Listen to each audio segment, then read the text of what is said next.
अब यहाँ पे आ रहा है नाइन्थ में, सॉरी नाइन्थ ग्रुप का एलिमेंट हो सी ऑप्शन। इसमें कौन सा रहेगा तुम्हारा नाइन्थ ग्रुप में? तो तुम्हें पीरियोडिक टेबल चेक करके यहाँ पे देखना पड़ेगा। इसमें क्या कोबाल्ट, रहता है? Rhodium, iridium. इरिडियम। अब जब इसका कन्फिग्रेशन लिखो तो कोबाल्ट का कन्फिग्रेशन क्या रहता है यहाँ पे? Argon, 3D, 3D7 4s2। Basically 4s2 में पहले इलेक्ट्रॉन जाता है, बट एक्सेप्टेंस लिखने के लिए 3D7 को मैंने आगे लिखा है, बाकी सेम है, इलेक्ट्रॉन पहले 4s में जाता है। तो रोडियम एक एक्सेप्शनल कन्फिग्रेशन वाला है। जब रोडियम का कन्फिग्रेशन देखोगे एनसीईआरटी बुक में, या पता होगा तुम्हें, रोडियम का क्या रहता है इसमें? 4D8 और 5s1। रोडियम का एटॉमिक नंबर 45, इसका क्या रहेगा तुम्हारा? 27। इसका जो कन्फिग्रेशन आ रहा है 36 + 9 45। यहाँ पे 4s2 में 2 इलेक्ट्रॉन, आउटर मोस्ट ऑर्बिट 4 है यहाँ पे, इसमें 2 इलेक्ट्रॉन, जबकि यहाँ पे फिफ्थ ऑर्बिट या आउटर मोस्ट ऑर्बिट है, इसमें एक ही इलेक्ट्रॉन होता है। तो रोडियम एक एक्सेप्शनल इलेक्ट्रॉनिक कन्फिग्रेशन है। ये चीजें तुम्हें पता होना चाहिए। सर बताए हैं तो ठीक है, ना तो एनसीईआरटी बुक, दोबारा रिपीट कर रहा हूँ, एनसीईआरटी बुक में तुम्हें हर एक एलिमेंट्स का कन्फिग्रेशन दिया हुआ एटॉमिक स्ट्रक्चर में, तो वहां से देख सकते हो। और फिर उसी तरह इरिडियम, तो 2 का यहाँ पे सेम नहीं आ रहा था, इसमें नाइन्थ ग्रुप का जो भी एलिमेंट्स है, इरिडियम का जो भी रहे उसमें 2 का तो यहाँ पे सेम नहीं आ रहा है, यहाँ पे अलग अलग, इसमें 2 इलेक्ट्रॉन, कोबाल्ट का आउटर मोस्ट ऑर्बिट में, और रोडियम का आउटर मोस्ट ऑर्बिट जो कि फिफ्थ ऑर्बिट है, उसमें एक ही इलेक्ट्रॉन आता है। ये डिफरेंट हो रहा है। Similarly 18th group, 18th group में तुम्हारा क्या रहता है? इसमें कौन कौन सा एलिमेंट है? Helium, neon, argon. यहाँ पर भी देखोगे तो हीलियम को जो प्लेस किया गया इस केस में, इसमें सिर्फ 2 ही इलेक्ट्रॉन है आउटर मोस्ट ऑर्बिट में, 2s2, जबकि बाकी में क्या रहेगा तुम्हारा? 2s2 2p6, 3s2 3p6। बाकी में आउटर मोस्ट ऑर्बिट में 8 इलेक्ट्रॉन, जबकि यहाँ पे क्या रहता है? 2 ही इलेक्ट्रॉन रह पाता है। 18th group and 9th group का जो एलिमेंट होगा, अलग अलग कन्फिग्रेशन शो करने के चलते आउटर मोस्ट ऑर्बिट में जो इलेक्ट्रॉन होता है वो अलग अलग रहता है। ये तो क्लियर था 9th ग्रुप का। ये देखना चाह, इसमें चेक करना था तो इसका कन्फिग्रेशन एक बार, सर उसमें डाउट था सर। इसको बस क्लियर देखना था। यहाँ पे इलेक्ट्रॉनिक कन्फिग्रेशन के बेसिस पे ही हम लोग यहाँ पे चेक कर सकते हैं। चलो ठीक है, यहाँ पे एक कन्फिग्रेशन बेस्ड क्वेश्चन था। क्वेश्चन नंबर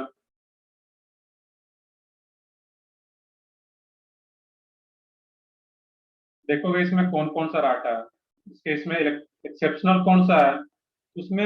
एक मिनट मैं चेक करता हूँ। जो भी एक्सेप्शनल कॉन्फ़िगरेशन वाला आ रहा है, उसका जब एनसीईआरटी चेक करोगे तो उसमें शायद स्टार लगाया गया वहां पे, जो भी एक्सेप्शनल कॉन्फ़िगरेशन है। एक मिनट सर रेफर करने को नहीं बोला सर अभी तक। एक मिनट, सर नहीं बोले हैं, इसका सोल्यूशन मैं करता हूँ अभी। यहाँ पे ग्रुप तो चेक करते हो सब लोग? ग्रुप अगर चेक करते हो तो मैंने ग्रुप में 1 से लेकर के 100 एटॉमिक नंबर तक का जो भी है सबका मैं एक पीडीएफ शेयर किया हूँ, वहां से देख सकते हो। और बेसिकली ये एनसीईआरटी का ही कॉपी है ये, मतलब वहां पे स्टार लगा हुआ है।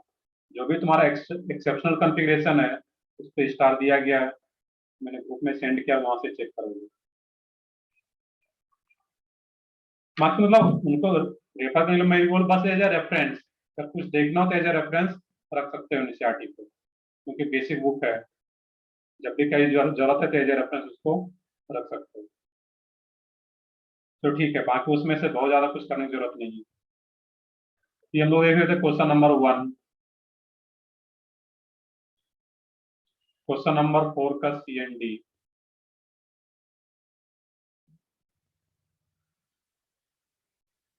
क्वेश्चन नंबर 4 के CD में all S block elements show single oxidation state. सही स्टेटमेंट है। जो भी S ब्लॉक का एलिमेंट होता है वो क्या होता है? Single oxidation state. देखिए अल्काली अर्थ मेटल, तो कौन सा ऑक्सीडेशन स्टेट शो करता है? वहां पे है +1। Alkyne earth metal +2 oxidation state. Hydrogen की बात नहीं करते वहां पे हम लोग, इसमें जो लिथियम से स्टार्ट होता है ग्रुप 1 का +1 एंड अल्कलाइन अर्थ मेटल +2, तो करेक्ट स्टेटमेंट है 4 का सी। जो भी एस ब्लॉक का एलिमेंट है वो सिंगल ऑक्सीडेशन स्टेट ही शो करता है। Some of the 18th group element can show multiple oxidation state, ये भी सही है। 18th ग्रुप का बोलने का मतलब क्या आ रहा है, जेनॉन। तो xenon different different oxidation state show कर सकता है, क्योंकि XeF2 का कंपाउंड का फॉर्मेशन कर रहा है, XeO2F2 आ रहा है। XeF2 में क्या रहेगा जेनॉन का, यहाँ पे क्लोरीन का -1, ये क्या था +2, जेनॉन का यहाँ पर भी डिफरेंट रहेगा। तो जो जेनॉन होता है नोबल गैस इसलिए बोलते हैं कि बहुत सारे कंपाउंड्स का फॉर्मेशन कर पाता है। यहाँ पे xenon different different oxidation state show कर सकता है, यहाँ पे अलग अलग कंपाउंड्स में। XeO4 है, इसमें अलग ऑक्सीडेशन स्टेट शो करेगा, और बाकी ऑक्सीडेशन स्टेट कैसे निकालना है वो तो पता है। लेट मीन 4 का डी ऑप्शन भी करेक्ट है, सी एंड डी दोनों करेक्ट रहेगा। क्वेश्चन नंबर 6, क्वेश्चन नंबर 6 में बोला जा रहा है कि which of the following shows non zero multiple oxidation state. अब यहाँ पे देखना है कि सल्फर, सल्फर क्या क्या ऑक्सीडेशन स्टेट शो करता है, -2 भी शो करता है, इवन 0 भी शो करता है, +2, +4, +6। अब ये अब ये कहाँ पे मिलेगा, तो मैं अभी तो जो ऑक्सीडेशन स्टेट का एक चार्ट दे रखा है तुम्हारा पीछे पीरियड टेबल में स्टार्टिंग में, वहां पे जाकर के देखना था। इसके अलावा ये डिफरेंट डिफरेंट ऑक्सीडेशन स्टेट क्यों शो करता है सल्फर, इसका एक्सप्लेनेशन जस्ट जो अभी स्टार्ट करेंगे पिन के बाद केमिकल बॉन्डिंग, उसमें आ पाता है कि कोई भी element different different oxidation state क्यों शो करता है, अभी तो याद रखना होगा इसको। फिर उसी तरह ऑक्सीजन, ऑक्सीजन का भी सबको पता है, ये भी डिफरेंट डिफरेंट ऑक्सीजन से शो करता है, -2, +2, इवन -1/2, -1/3, इस टाइप से अलग अलग ऑक्सीडेशन स्टेट शो करता है, ये भी आ पाएगा इसमें। Zn, Zn का हमेशा ऑक्सीडेशन स्टेट क्या रहता है, बताओ इसमें कुछ याद हो Zn का, +2 सही है बिल्कुल। तो Zn हमेशा किस ऑक्सीडेशन स्टेट में रहेगा, +2, जबकि क्वेश्चन क्या बोला जा रहा था, so non zero multiple oxidation state, ये सल्फर ऑप्शन आ रहा था मल्टीपल ऑक्सीडेशन स्टेट में, Zn एक ही ऑक्सीडेशन स्टेट शो करता है +2। और हाइड्रोजन, हाइड्रोजन भी तो ऑक्सीडेशन स्टेट शो करता है, नॉर्मली +1, और in case of metal hydride hydrogen का क्या हो जाता है -1, ये भी दो दो ऑक्सीडेशन स्टेट शो कर पाता था। आंसर क्या आता है, ए बी डी। नेक्स्ट है इसमें क्वेश्चन नंबर 7, में बोला जा रहा है कि which of the following pair of elements show similar set of oxidation state. तो ये इसमें 7 का ए ऑप्शन, वो सेमी रहता है, आइसोटोप्स अगर आ रहा है वहां पे वो सेमी ऑक्सीडेशन स्टेट रहता है, उसमें चेंज नहीं होता है, ये भी करेक्ट है। 16 है 18 है वो सेमी रहेगा ऑक्सीडेशन स्टेट। सोडियम पोटासियम का भी क्या रहेगा, सेमी रहना है वहां पे। कार्बन और बेरिलियम, बेरिलियम का ऑक्सीडेशन स्टेट क्या रहेगा, 2 तो कैसे सोच लिए हम +2 लोग, ये चीजें केमिकल बॉन्डिंग में डिटेल में आता है कि कौन सा एलिमेंट कौन कौन सा ऑक्सीडेशन स्टेट शो करता है, उसका रीजन वेरिएबल शो करता है, तो वो क्यों शो करता है। यहाँ पे ये 2 इलेक्ट्रॉन बाहर जा सकता है, दैट मीन्स +2, और कार्बन क्या शो करेगा यहाँ पे +4, 4 इलेक्ट्रॉन बाहर जा सकता है, 1s2, 2s2, 2p4, ये भले इलेक्ट्रॉन है, ये क्या था इसमें +4, ये डिफरेंट आ रहा है, सेम नहीं आ रहा है उसमें। जिंक और रुबिडियम, जिंक का क्या अभी +2 हम लोगों ने देखा था, रुबिडियम किस ग्रुप का एलिमेंट है, फर्स्ट ग्रुप इसका ग्रुप नंबर क्या होगा रुबिडियम का, 1 1। ये याद होना चाहिए, ग्रुप 1 ग्रुप 2 का तो कम से कम याद हो कि ग्रुप 1 में क्या था, lithium sodium potassium rubidium caesium, और ग्रुप 2 का फिर beryllium magnesium calcium strontium barium, ये दो तो याद हो जाए। रुबिडियम का क्या रहा था +1 ऑक्सीडेशन स्टेट, ये भी डिफरेंट हो रहा है, तो सेम किस में आ जाता है, A and B. Question number 10, question number 10 में बोला जा रहा है यहाँ पे which is are the correct order of atomic radius। Correct order कौन सा रहेगा यहाँ पे? तो ए एंड बी में देखोगे यहाँ पे कि एम एन एफ और CO, इसका जो साइज होता है उसका मैंने एक अलग से एक्सेप्शन वाले पार्ट में लिखाया था। इसका जो साइज होता है MN FB, अगर वैल्यू भी इवन मैंने लिखा हुआ, इसका वैल्यू देखोगे तो ऑलमोस्ट वो इक्वल रहा था वहां पे। तो 10 का जो आता था एक तो B आ जाता वहां पे, ये नहीं आता है, ग्रेटर नहीं होता वहां पे, ऑलमोस्ट इक्वल। इवन वैल्यू मैंने लिखा हुआ, वहां से जाके चेक करते हैं। नेक्स्ट है इसमें scandium titanium vanadium. Scandium titanium vanadium, एक पीरियड का एलिमेंट आ रहा लेफ्ट टू राइट, और जब लेफ्ट टू राइट जाते हैं तो साइज क्या होता है? डिक्रीज। और जब साइज डिक्रीज होता है तो सबसे ज्यादा साइज किसका रहेगा? स्कैंडियम टिटेनियम और सबसे कम वैनेडियम का। इस टाइप से आ जाता है यहाँ पर, ये भी करेक्ट है। डी ऑप्शन की बात करते हैं वहां पे क्वेश्चन नंबर 10 में, वहां पे जिंक कॉपर और Ni ज्यादा किसका रहता है वहां पे? सबसे ज्यादा वहां पे स्लाइटली इंक्रीज कर जाता है, Zn का सबसे ज्यादा हो जाता है वहां पे। Zn का जो रहेगा CO और Ni से क्या है, वैल्यू ज्यादा रहता है, तो वहां पे स्लाइटली स्लाइटली क्या अचानक से वहां पे वो सब सडनली वहां पे इंक्रीज कर जाता है Zn का। एक जो मैंने वैल्यू लिखा हुआ वहां पे 3D सीरीज के एलिमेंट्स का, एक बार वहां से जाके देखते थे, क्लियर हो जाता है वहां पे। क्वेश्चन नंबर 10 का करेक्ट आंसर क्या जाता है इसमें? B and C. Question number 12 का बी ऑप्शन। इसमें बोला जा रहा है कि the ionic radii depends upon in the following factor, किन फैक्टर पे डिपेंड करता है वो? अब देखना यहाँ पे मैंने क्लास में बताया हुआ था कि चार्ज ऑन कैटायन और charge on anion. Ionic radii का मीनिंग क्या था? अगर हम लोग ऐसा कुछ देखें, O माइनस O2 माइनस, इसमें सबसे ज्यादा साइज किसका होगा? O2 minus. O2 minus. Okay, 13 का बी। तो ठीक है, उसको देखते हैं फिर वहां पर, क्योंकि ये तो आसान सा था, इस टाइप से है। ये क्या रहेगा इसमें? O2 माइनस O माइनस, और ये O आ जाता है। तो केटायन के चार्ज पे भी डिपेंड करता है, एनायन के चार्ज पे भी डिपेंड करता है, नंबर ऑफ सेल पे भी डिपेंड करता है, और इफेक्टिव न्यूक्लियर चार्ज पे भी डिपेंड करता है आयनिक रेडियाई। क्लियर है? मैंने चार्ज के साथ रिलेशन बताया हुआ है, इनवर्सली प्रोपोर्शनल, पॉजिटिव चार्ज के साथ, नेगेटिव चार्ज के साथ डायरेक्टली प्रोपोर्शनल। जितना ज्यादा चार्ज आएगा उसको, उतना ज्यादा उसका साइज हो पाएगा।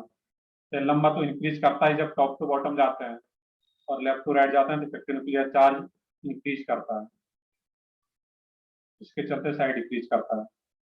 13 का बी।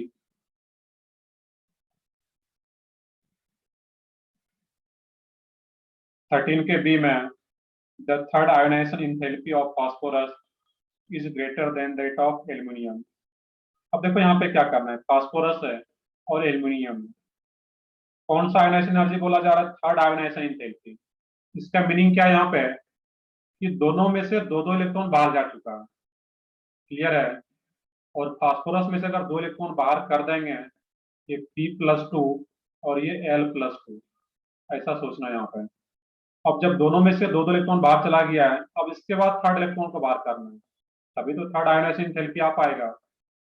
अब इसका कन्फिग्रेशन लिख लो यहाँ पे, ये क्या रहेगा यहाँ पे? 1s2 2s2 2p6 3s1, और इसका कन्फिग्रेशन क्या आ जाता है यहाँ पे? मैं शॉर्ट में लिखूं, नियॉन। 15 में दो इलेक्ट्रॉन बाहर चला गया, दैट मीन्स 3s2 3p1, इस टाइप से आ रहा है यहाँ पे। इसको कैसे रिलेट कर सकते हो यहाँ पे, जो हम लोग क्लास में पढ़े हुए थे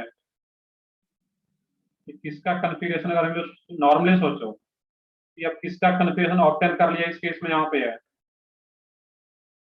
Na का, सोडियम का, और ये किसका कन्फिग्रेशन ऑब्टेन कर लिया यहाँ पे है? एल्यूमिनियम का।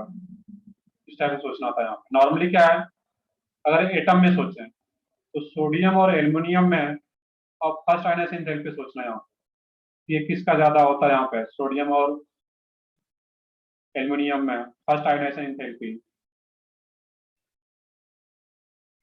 ऑर्डर में लिखे हुए थे इसका।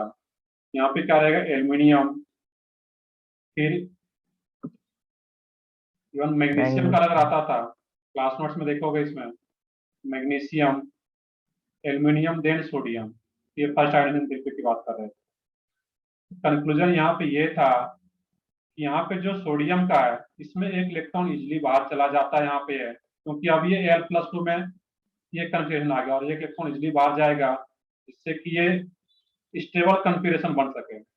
और यहाँ जब एक इलेक्ट्रॉन बाहर भी जाता है तो बहुत ज्यादा स्टेबल कन्फिग्रेशन नहीं बन पाता है। दैट मीन्स जो फास्फोरस का थर्ड आयनाइजेशन एंथैल्पी होगा वो अभी भी ग्रेटर होगा, और यहाँ से इलेक्ट्रॉन इजिली बाहर जा रहा है, दैट मीन्स का आयनाइजेशन एंथैल्पी कम होगा Al+2 का। यहाँ पे दोनों का कन्फिग्रेशन लिख लेते हैं इस केस में, दो दो इलेक्ट्रॉन बाहर करने के बाद उसके बाद सोचते हैं कि ये 3s1 और ये 3s2 3p1, और यहाँ पे हम लोग क्लास में किए हुए थे। इस केस में क्या होगा, फिर यहाँ पे एक इलेक्ट्रॉन इजिली बाहर जाएगा, सोडियम का केस सोच लेते हैं, और ये एल्युमिनियम का केस है। यहाँ पे एल्युमिनियम का ही वैल्यू क्या रहेगा, ज्यादा, यहाँ से इलेक्ट्रॉन इजिली बाहर नहीं जा पाएगा, जबकि यहाँ से इलेक्ट्रॉन इजिली बाहर जाएगा, क्योंकि इलेक्ट्रॉन बाहर जाने के बाद ये स्टेबल कन्फिग्रेशन को ऑब्टेन कर रहा है। इस तरीके से सोचना था, यहाँ पे दो इलेक्ट्रॉन बाहर करने के बाद कन्फिग्रेशन लिखना था, देन इसको प्रोसीड करना था। क्लियर है? यहाँ पे है क्वेश्चन नंबर 13 को इस तरीके से। चलो ठीक है,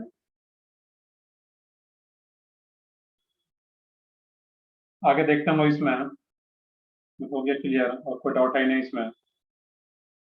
पार्ट 4 में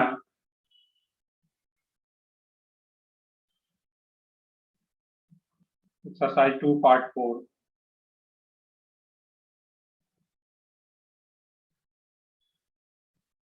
मैच द कॉलम कंप्रिहेंशन।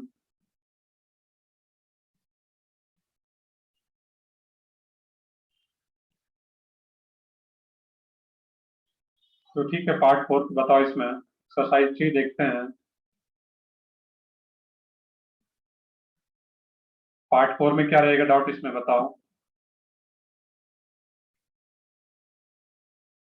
तो टाइम तो प्रॉपर मिल जाता है इसमें, बहुत पहले पीरियड टेबल फिनिश किए हुए हम लोग, लेक्चर भी अल्टरनेट डे में होता है।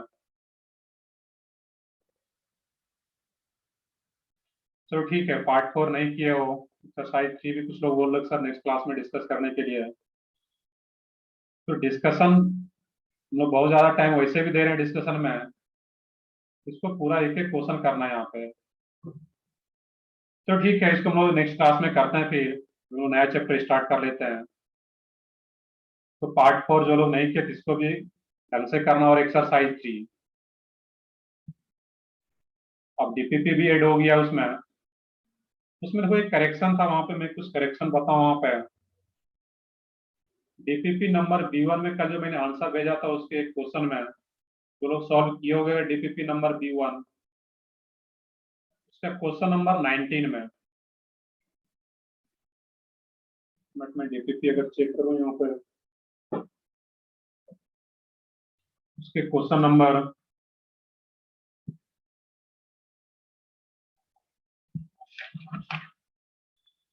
क्वेश्चन नंबर 19 का जो आंसर है उसमें गलती से डी हो गया था, उसका करेक्ट आंसर क्या रहेगा 19 का बी।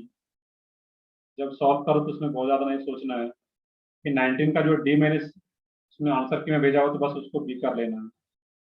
19 का B, DPP B1।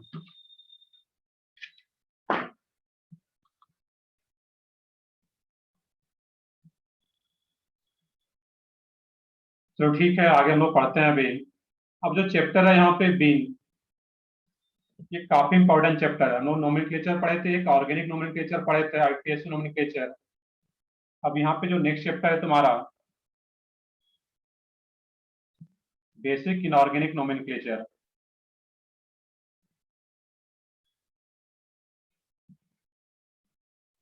Basic inorganic nomenclature.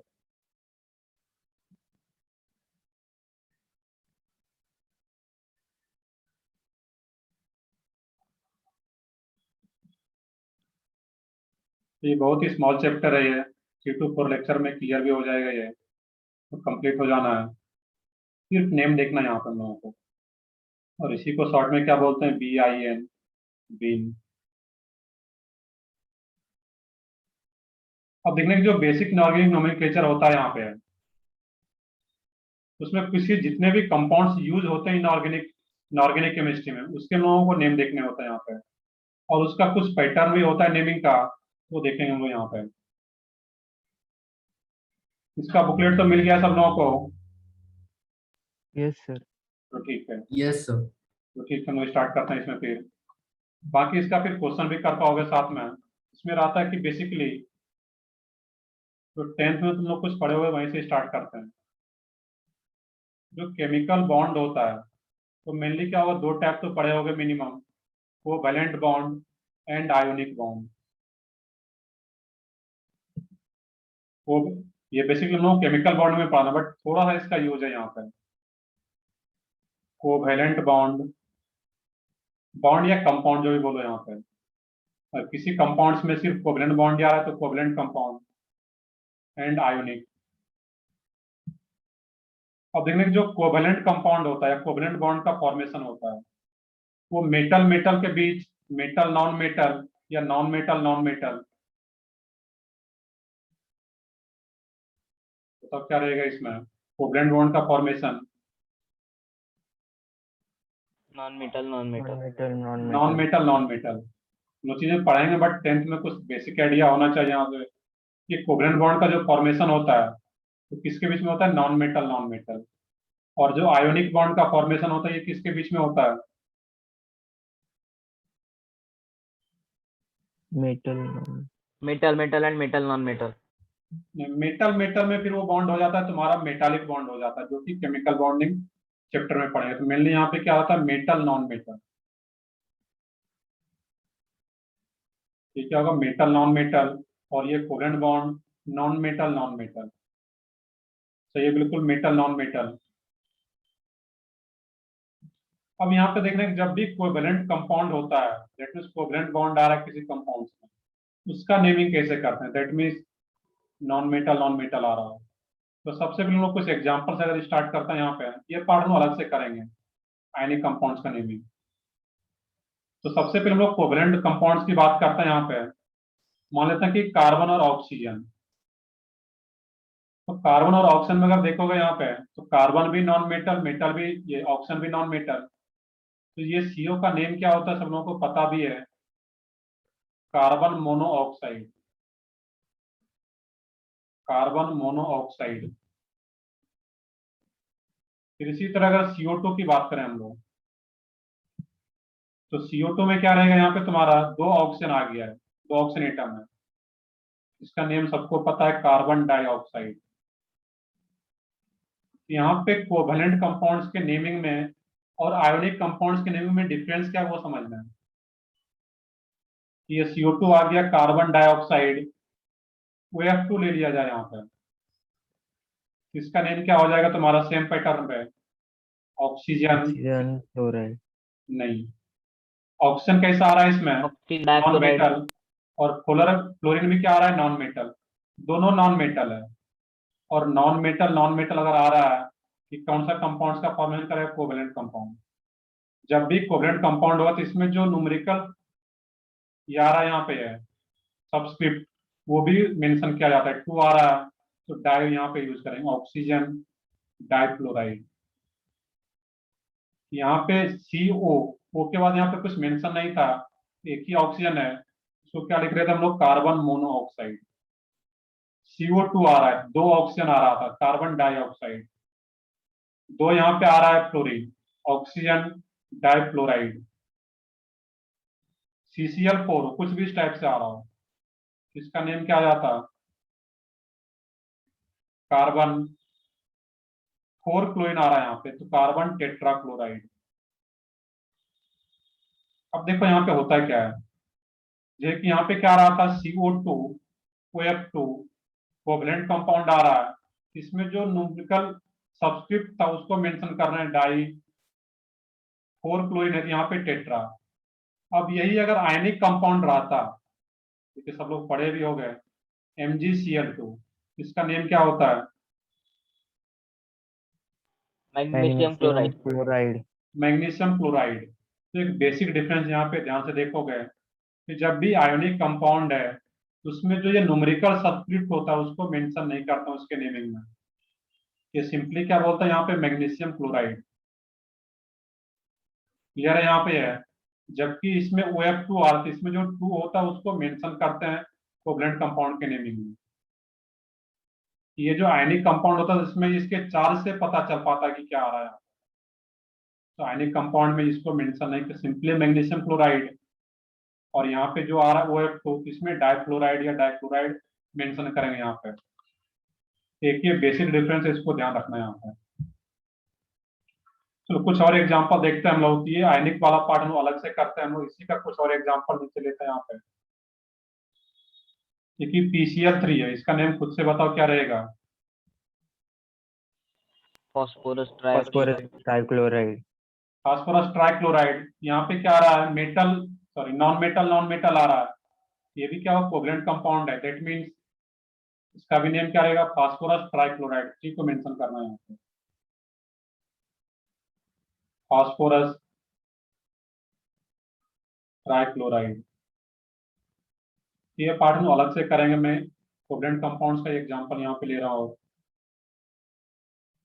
तो कोवलेंट कंपाउंड में और भी कुछ एग्जांपल लिया जाए तो खुद से ट्राई करो। PCl5 HCO4 BF3 SO2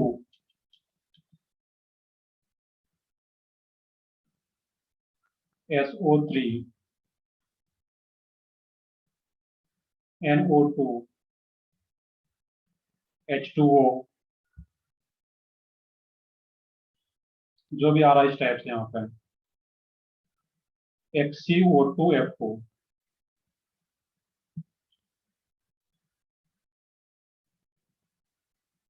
अब यहाँ पे देखना था इस केस में PCl5 phosphorus chlorine non metal name क्या आ जाता है इसका, phosphorus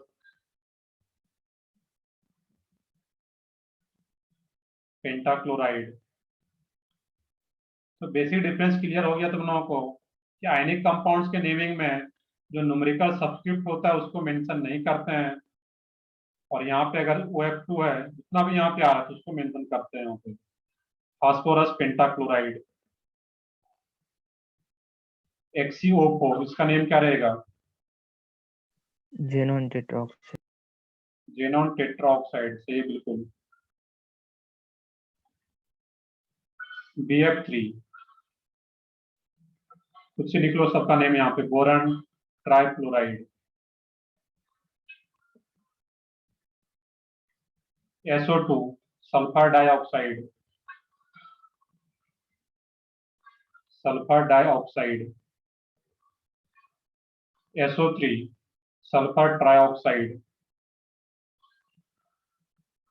sulphur trioxide. NO2 nitrogen dioxide.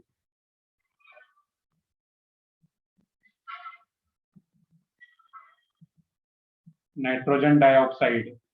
H2O का नेम क्या होता है, वाटर। इसके अलावा इस पैटर्न पे नेम क्या होगा इसका, सोचो।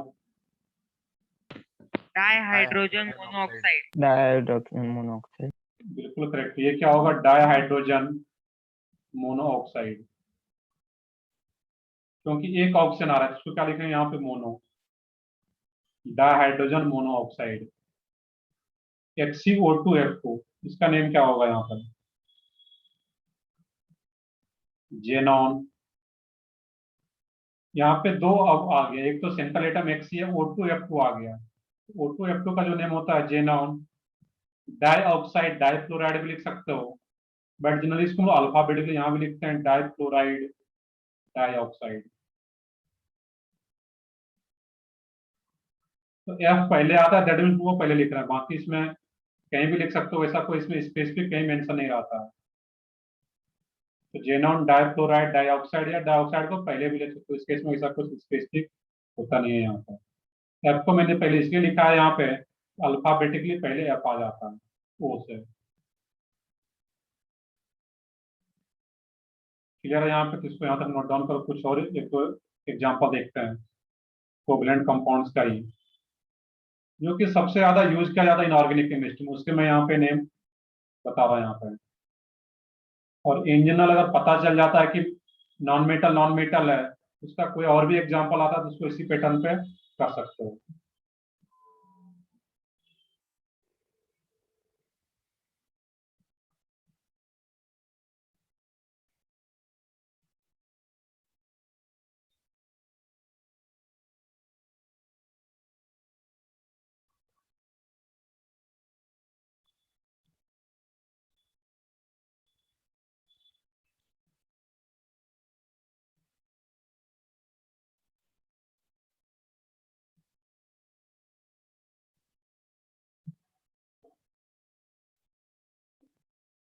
यहाँ के नेमिंग में कोई अलग से रूल नहीं था, जैसे कि आईपीएससी नेमिंग में देख रहे थे ऑर्गेनिक कंपाउंड्स में। यहाँ पे सिंपली याद रखना है, और याद रखना आसान है। यहाँ पे जो भी है उसी के अकॉर्डिंग उसका नेम आ जाता है। तो लेफ्ट साइड का जो ऑर्गेनिक ये कंपाउंड्स, इनऑर्गेनिक कंपाउंड्स का तो नेम नोट कर चुके हो गए।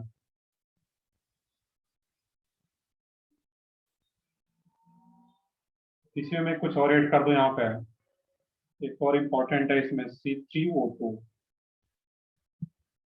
इसका नेम देखने क्या रहेगा। इसके अलावा SF4,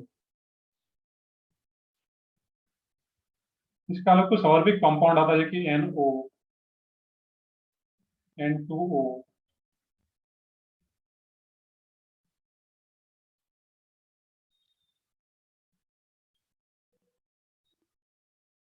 इसी पैटर्न पे C3O2 का नेम क्या आ जाएगा, ट्राई करो इसमें।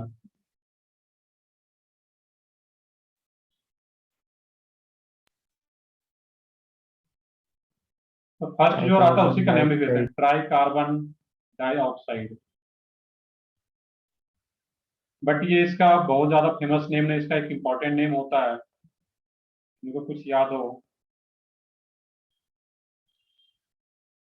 नहीं, अब यहाँ पे अपने मन से रैंडम कुछ नहीं करना है यहाँ पे, जो कि अब इसमें बोलो कि Xe2O2F2, तो ऐसा कोई मॉलिक्यूल एग्जिस्ट नहीं करता है Xe2O2F2, तो वहाँ पे अपने मन से ऐसा कुछ नहीं ले सकते। बाकी ऐसा कुछ आ रहा है कि H2O आ रहा है, तो ऐसा कुछ एग्जिस्ट कर रहा होगा, Xe2 आ रहा था तो डाइजेनॉन उस टाइप से लिख सकते हैं, बट वो ऐसा कोई एग्जिस्ट ही नहीं करता है उसमें। ये क्या होता है इसमें, ट्राई कार्बन डाइऑक्साइड। अब इसका स्पेसिफिक नेम होता है यहाँ पे, इसी को बोलता हूँ यहाँ पे कार्बन सब ऑक्साइड।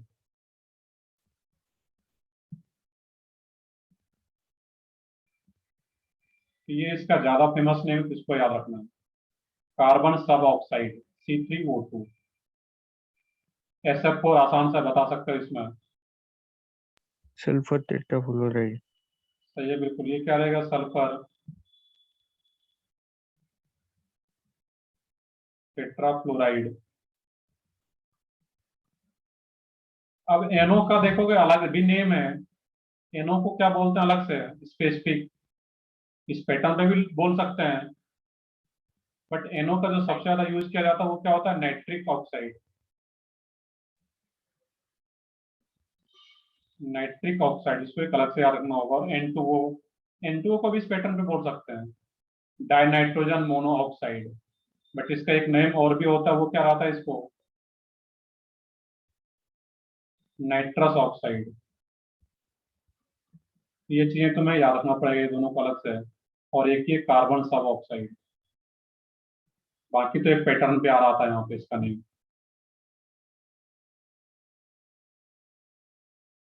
बिल्कुल वो स्ट्रक्चर देखेंगे वहां पे कि क्या रहा था, वहां पे कार्बन कार्बन के बीच में डबल बॉन्ड आए थे, तो सब वहां पे सिंगल बॉन्ड नहीं रहा था वो। तो देखेंगे आगे, हम लोग स्ट्रक्चर की बात नहीं कर रहे हैं यहाँ पे।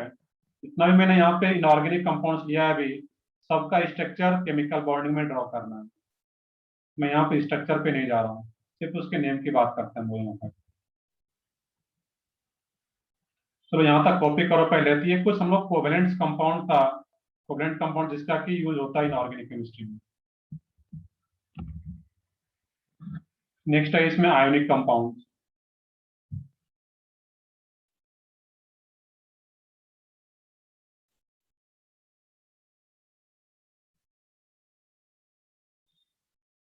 अब ऐसा नहीं कि इतना ही है, अगर कुछ और भी कंपाउंड्स अगर आता है कोवलेंट कंपाउंड तो उसका सेम पैटर्न पे नेमिंग कर सकते हैं।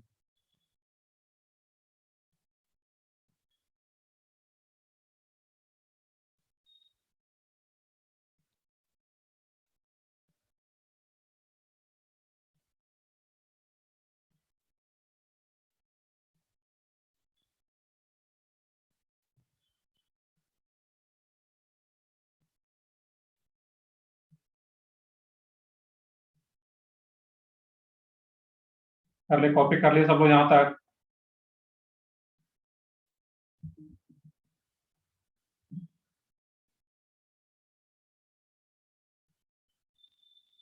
नेक्स्ट है इसमें आयोनिक कंपाउंड।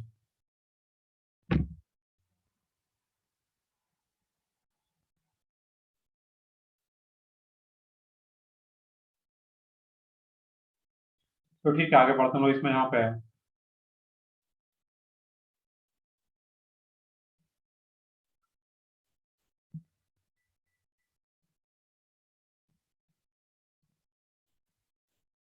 आयोनिक कंपाउंड्स का नेमिंग।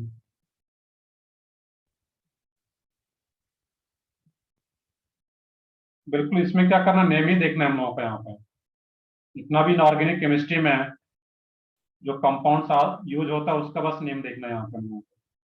चैप्टर का नेम ही है, वो भी basic name, basic inorganic nomenclature, ionic compounds.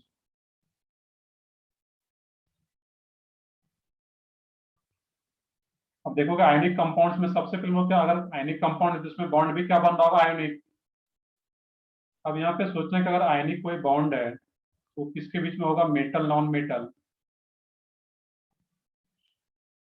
और मेटल नॉन मेटल के बीच में तो मेटल का प्रॉपर्टीज क्या होता है, इलेक्ट्रॉन लूज करेगा, और वही इलेक्ट्रॉन दूसरे एटम के पास जाएगा तो वो एनाइन बनाएगा। तो जो भी आयनिक बॉन्ड होगा, आयनिक कंपाउंड होगा, तो उसमें क्या रहेगा तुम्हारा, एक केटायन होगा और एक फिर क्या होगा उसमें एनायन। उसमें लिख रहे हैं M प्लस और A माइनस। M प्लस को क्या बोला यहाँ पे, केटायन, और ये जो A रहा था यहाँ पे एनायन, NaCl या जो भी आयनिक कंपाउंड है उसका एक केटायनिक पार्ट होगा जो कि मेटल रहेगा, और एनायनिक पार्ट होगा जो कि नॉन मेटल होगा, एनायन बनाएगा। ये वो केटायन और एनायन। अब देखने का, इसमें जो आयनिक कंपाउंड्स का फॉर्मेशन करते हैं हम लोग यहाँ पे, डालो इसमें कंस्ट्रक्शन ऑफ आयनिक कंपाउंड।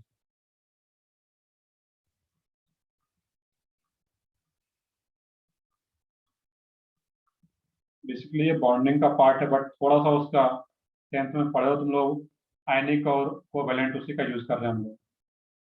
इसमें क्या होता है कि यहाँ पे कोई भी कंपाउंड है, मैग्नीशियम क्लोराइड,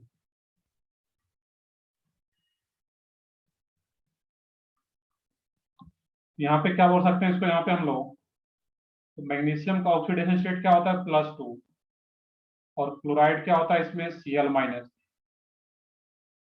तो यहाँ पे जब इसको कंस्ट्रक्ट करता है यानी कंपाउंड को, इसी का जो चार्ज होता है +2, ये इधर आएगा, और इस पे जो -1 चार्ज है ये इधर कुछ आ जाता है यहाँ पे। तो यही क्या बन जाता है तुम्हारा इसमें, MgCl2, मैग्नीशियम क्लोराइड।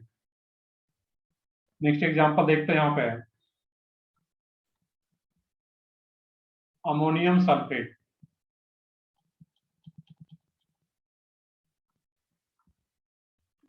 क्या रहा है इसमें, अमोनियम सल्फेट। देखते हैं इसका कंक्लूजन, अभी देखें, बस 2 मिनट वेट करो, इसमें क्या रहता है। अमोनियम सल्फेट, अमोनियम क्या होता है, अमोनियम जो होता है, जो केटाइन होता है NH4+, और सल्फेट क्या होता है, SO4 2-।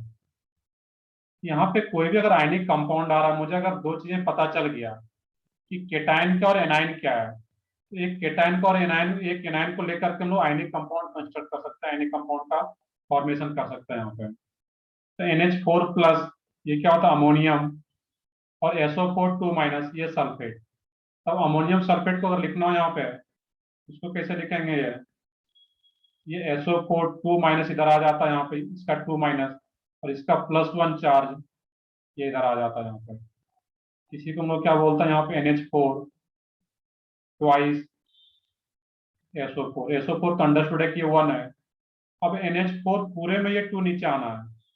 यहाँ तो ये एक ही आ रहा था Mg, तो हम सिर्फ Mg लिख रहे थे, या Cl आ रहा था, बट यहाँ पे NH4 पूरे में 2 नीचे आएगा, तो ये 2 ब्रैकेट में लिखते हैं नीचे, यहाँ पे NH4 twice SO4 ammonium sulphate. यहाँ पे जो इम्पोर्टेंट पॉइंट था कि मुझे अगर केटाइन क्या क्या हो सकता है, एनाइन क्या क्या हो सकता है, केटाइन और एनाइन के बारे में पता चल जाए, हम लोग आयनिक कंपाउंड का नेमिंग भी कर पाएंगे, और उसका क्या होगा स्ट्रक्चर, फार्मूला क्या हो, तो वो भी हम लोग लिख पाएंगे इस टाइप से। तो कोई भी कंपाउंड आ रहा है इस टाइप से, उसको लिखा जा सकता है यहाँ पर। क्लियर है यहाँ पे? तो मेनली केटाइन क्या क्या हो सकता है और एनाइन क्या क्या हो सकता है, तो उसका हमें यहाँ पे लिस्ट देखना है।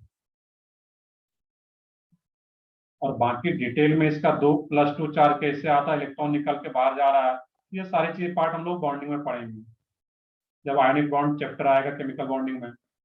यहाँ पे बस ये देखना था कि केटाइन और एनाइन 2 लिस्ट देखना है हम लोगों को यहाँ पे, तो न्यूट्रिएंट डालना है इसमें। अब बाकी वो अलग पार्ट हम लोग एटॉमिक स्ट्रक्चर में पढ़े हो गए कि केटाइन किसके तरफ माइग्रेट करता है एनोड, एनाइन किसके तरफ माइग्रेट करता है कैथोड, वो अलग पार्ट है, वो फिर इलेक्ट्रोकेमिस्ट्री का पार्ट हो जाता है। माइग्रेशन वो इलेक्ट्रोकेमिस्ट्री एक चैप्टर आता है तुम्हारा 12th में। यहाँ तो बस देखना है कि जो केटाइन और एनाइन आ रहा है उसका लिस्ट देखेंगे हम लोग, और उसी से फिर आयनिक कंपाउंड का कंस्ट्रक्शन कर पाएंगे। इसको कॉपी करो यहाँ तक, हम लोगों को लिस्ट एक देखना है यहाँ पे कि केटाइन क्या क्या हो सकता है पूरे ऑर्गेनिक केमिस्ट्री में।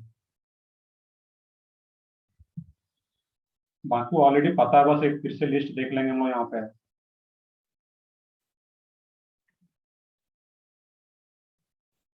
और ऐसा कुछ 10th में पढ़ाया जाता है कि आयनिक कंपाउंड, इसका चार्ज इधर आ जाएगा, इसका जो चार्ज इधर आ जाएगा यहाँ पर इसके सबस्क्रिप्ट में।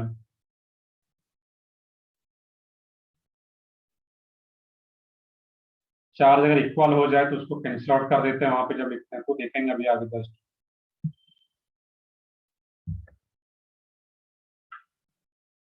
कर ले, कॉपी कर ले सब लोग यहाँ तक।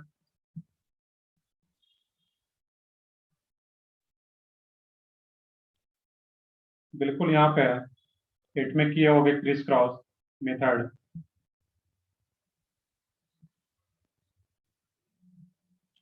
चलो ठीक है, आगे देखते हैं हम लोग इसमें यहाँ पे।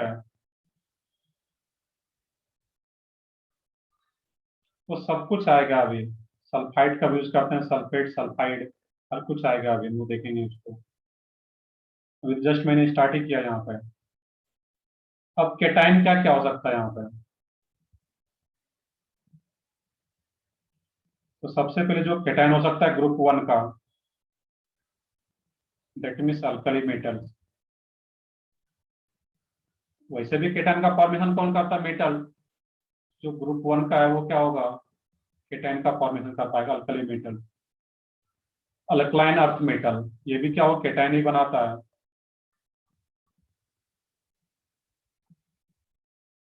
Alkaline earth metal